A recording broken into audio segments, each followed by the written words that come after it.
এই চান্দু শোনো, গাছ কিন্তু আমরা তৈরি করি, নিজে হাতে গাছেরে পালন করি, নিজে হাতে গাছটাকে যতন করে বড় করি।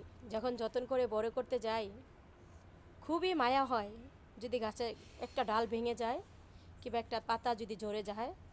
ঠিক তেমনি তোমাকে এরকম করে কিছু কিছু নারী মায়া করে বড় করে রাখতে চায়, তার দিলের মাঝে সবসময় তাকে রাখতে চায়।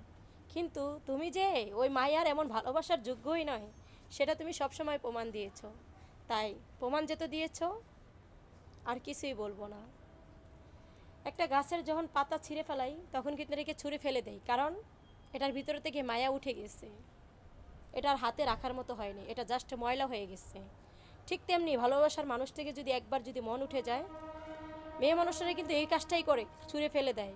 One time use to time dustbin. কারণ মেয়ে মানুষ কিন্তু এমনই হয়।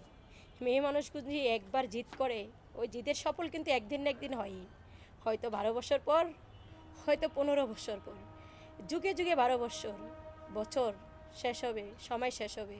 তুমি এটা ভেবে রেখো, পৃথিবীর যে প্রান্তে থাকো না কেন, মেয়েরা যদি জিদ করে 12 বছর হইলেও কিন্তু তোমার তিলের আঘাতটা কিন্তু নিবে। কথাটা মাথায় রেখো। আর আমার ভিডিওটা যদি কারোর ভালো লাগে, শেয়ার করে আমার পাশে থাকার চেষ্টা করবো। আর যদি আমার গল্প ভালো লাগে, কমেন্টে আমাকে জানিয়ে দিবা। পরবর্তী ভিডিওর জন্য তৈরি থাকবো। আসসালামু আলাইকুম, ভালো থাকবে।